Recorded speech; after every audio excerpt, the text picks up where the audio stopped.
Chapter 6 The Little House. Foolish Toodles was standing like a conqueror over Wendy's body when the other boys sprang armed from their trees. "You are too late," he cried proudly. "I have shot the Wendy, and Peter will be so pleased with me." Overhead, Tinker Bell shouted, "You silly!" and darted into hiding. The others did not hear her. They had crowded round Wendy, and as they looked, a terrible silence fell upon the wood. If Wendy's heart had been beating, they would all have heard it. Slightly was the first to speak. "This is no bird," he said in a scared voice. "I think this must be a lady." "A lady," said Toodles, and fell a-trembling. "And we have killed her," said Nibs hoarsely. They all whipped off their caps. "Now I see," Curly said. Peter was bringing her to us." He threw himself sorrowfully on the ground. "A lady to take care of us at last," said one of the twins. "And you have killed her?" They were sorry for him, but sorrier for themselves, and when he took a step nearer, they turned from him. Toodles' face was very white, but there was a dignity about him now that had never been there before. "I did it," he said, reflecting. "When ladies used to come to me in dreams, I said, 'Pretty mother, pretty mother.' But when at last she really came, I shot her." He moved slowly away. "Don't go," they all called in pity. "I must," he answered, shaking. "I am so afraid of Peter." It was at this tragic moment that they heard a sound which made the heart of every one of them rise to his mouth. They heard Peter crow. "Peter!" they cried, for it was always thus that he signaled his return. "Hide her!" they whispered, and gathered hastily around Wendy. But Toodles stood aloof. Again came that ringing crow, and Peter dropped in front of them. "Greetings, boys!" he cried, and mechanically they saluted. And then again was silence. He frowned. "I am back," he said hotly. "Why do you not cheer?" They opened their mouths, but the cheers would not come. He overlooked it in his haste to tell the glorious tidings. "Great news, boys," he cried. "I have brought at last a mother for you all." Still no sound, except a little thud from Toodles as he dropped on his knees. "Have you not seen her?" asked Peter, becoming troubled. "She flew this way." "Ah me," one voice said, and another said, "Oh, mournful day." Toodles rose. "Peter," he said quietly, "I will show you to her." And when the others would still have hidden her, he said, "Back, twins, let Peter see." So they all stood back and let him see, and after he had looked for a little time, he did not know what to do next. "She is dead," he said uncomfortably. "Perhaps she is frightened at being dead." He thought of hopping off in a comic sort of way till he was out of sight of her, and then never going near the spot any more. They would all have been glad to follow if he had done this. But there was the arrow. He took it from her heart and faced his band. "Whose arrow?" he demanded sternly. "Mine, Peter," said Toodles on his knees. "Oh, dastard hand," Peter said, and he raised the arrow to use it as a dagger. Toodles did not flinch. He bared his chest. "Strike, Peter," he said firmly. "Strike true." Twice did Peter raise the arrow, and twice did his hand fall. "I cannot strike," he said with awe. "There is something stays my hand." All looked at him in wonder, save Nibs, who fortunately looked at Wendy. "It is she," he cried. "The Wendy lady. See, her arm." Wonderful to relate, Wendy had raised her arm. Nibs bent over her and listened reverently. "I think," she said, "poor Toodles," he whispered. "She lives," Peter said. Slightly cried instantly, "The Wendy lady lives." Then Peter knelt beside her and found his button. You remember she had put it on a chain that she wore round her neck. "See," he said, "the arrow struck against this. It is the kiss I gave her. It has saved her life." "I remember kisses," Slightly interposed quickly. "Let me see it. Aye, that's a kiss." Peter did not hear him. He was begging Wendy to get better quickly so that he could show her the mermaids. Of course she could not answer yet, being still in a frightful faint, but from overhead came a wailing note. "Listen to Tink," said Curly. "She is crying because the Wendy lives." Then they had to tell Peter of Tink's crime, and almost never had they seen him look so stern. "Listen, Tinker Bell," he cried. "I am your friend no more. Be gone from me forever." She flew onto his shoulder and pleaded, but he brushed her off. Not until Wendy again raised her arm did he relent sufficiently to say, "Well, not forever, but for a whole week." Do you think Tinker Bell was grateful to Wendy for raising her arm? Oh dear, no. Never wanted to pinch her so much. Fairies indeed are strange, and Peter, who understood them best, often cuffed them. But what to do with Wendy in her present delicate state of health? "Let us carry her down into the house," Curly suggested. "Aye," said Slightly. "That is what one does with ladies." "No, no," Peter said. "You must not touch her. It would not be sufficiently respectful." "That," said Slightly, "is what I was thinking." "But if she lies there," Toodles said, "she will die." "Aye, she will die," Slightly admitted, "but there is no way out." "Yes, there is," cried Peter. "Let us build a little house around her." They were all delighted. "Quick," he ordered them. "Bring me, each of you, the best of what we have. Gut our house. Be sharp." In a moment, they were as busy as tailors the night before a wedding. They scurried this way and that, down for bedding, up for firewood, and while they were at it, who should appear but John and Michael? As they dragged along the ground, they fell asleep standing, stopped, woke up, moved another step, and slept again. "John, John," Michael would cry, "wake up! Where is Nana, John, and Mother?" And then John would rub his eyes and mutter, "It is true, we did fly." You may be sure they were very relieved to find Peter.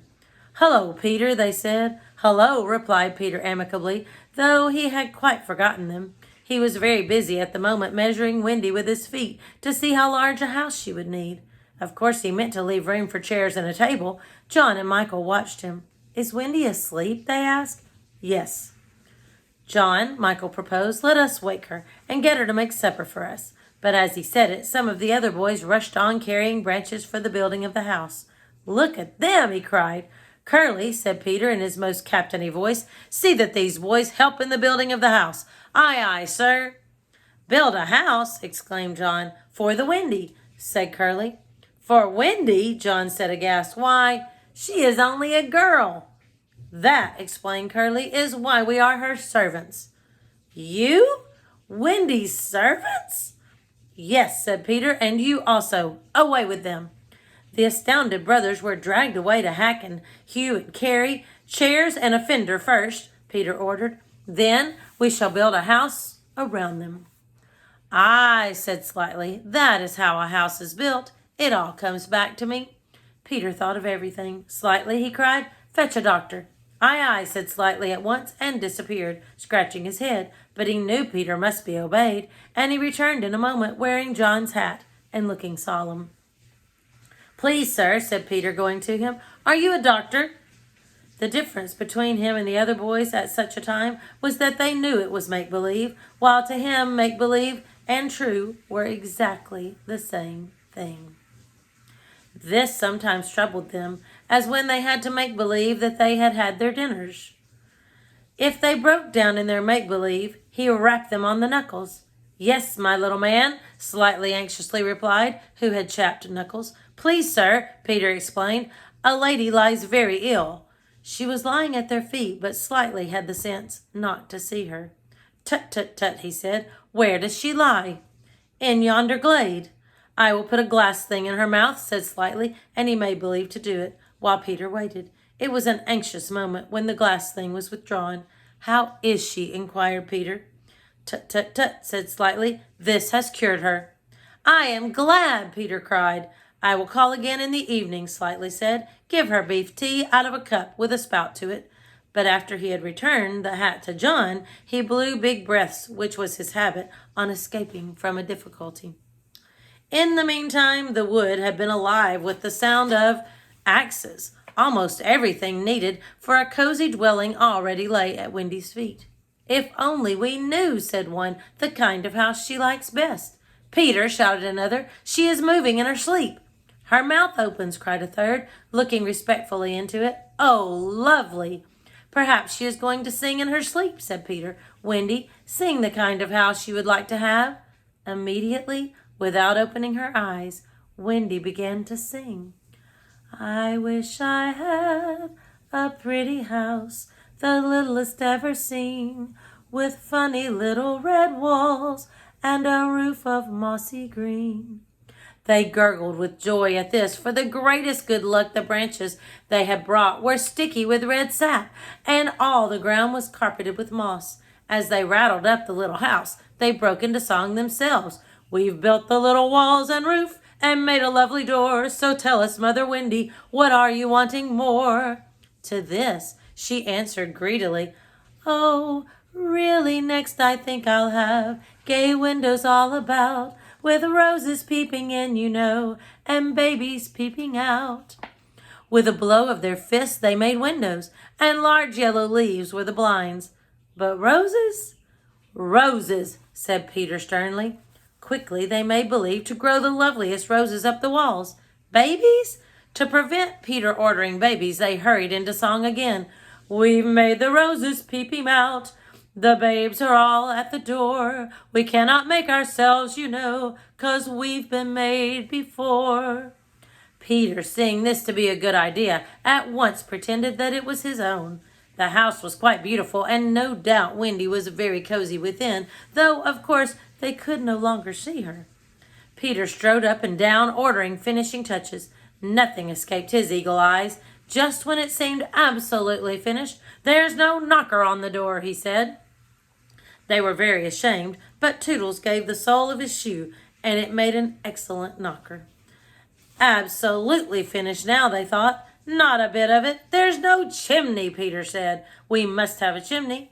It certainly does need a chimney, said John importantly. This gave Peter an idea. He snatched the hat off John's head, knocked out the bottom, and put the hat on the roof. The little house was so pleased to have such a capital chimney that, as if to say thank you, smoke immediately began to come out of the hat. Now really and truly it was finished. Nothing remained to do but to knock. All look your best, Peter warned them. First impressions are awfully important. He was glad no one asked him what first impressions are. They were all too busy looking their best. He knocked politely, and now the wood was as still as the children. Not a sound to be heard except from Tinker Bell, who was watching from a branch and openly sneering. What the boys were wondering was, would anyone answer the knock? If a lady, what would she be like? The door opened, and a lady came out. It was Wendy. They all whipped off their hats. She looked properly surprised, and this was just how they had hoped she would look. Where am I? She said. Of course, Slightly was the first to get his word in. Wendy, lady, he said rapidly, for you we built this house. Oh, say you're pleased, cried Nibs. And that we're, oh, lovely, darling house, Wendy said, and they were the very words they had hoped she would say. And we are your children, cried the twins. Then all went on their knees, and holding out their arms cried, Oh, Wendy, lady, be our mother. Ought I? Wendy said, all shining. Of course, it's frightfully fascinating, but you see, I am only a little girl. I have no real experience.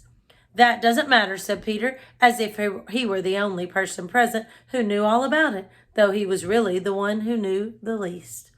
What we need is just a nice motherly person. Oh, dear, Wendy said. You see, I feel that is exactly what I am. It is, they all cried. We saw it at once. Very well, she said. I will do my best. Come inside at once, you naughty children. I am sure your feet are damp.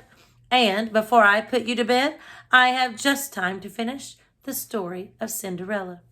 In they went. I don't know how there was room for them, but you can squeeze very tight in the Neverland. And that was the first of the many joyous evenings they had with Wendy. By and by, she tucked them up in the great bed in the home under the trees, but she herself slept that night in the little house, and Peter kept watch outside with drawn sword, for the pirates could be heard carousing far away, and the wolves were on the prowl. The little house looked so cozy and safe in the darkness, with a bright light showing through its blinds, and the chimney smoked beautifully, and Peter standing on guard. After a time he fell asleep, and some unsteady fairies had to climb over him on their way home. Any of the other boys obstructing the fairy path at night, they would have mischieved, but they just tweaked Peter's nose and passed on. Tomorrow we will read chapter 7, The Home Under the Ground. I'll see you then.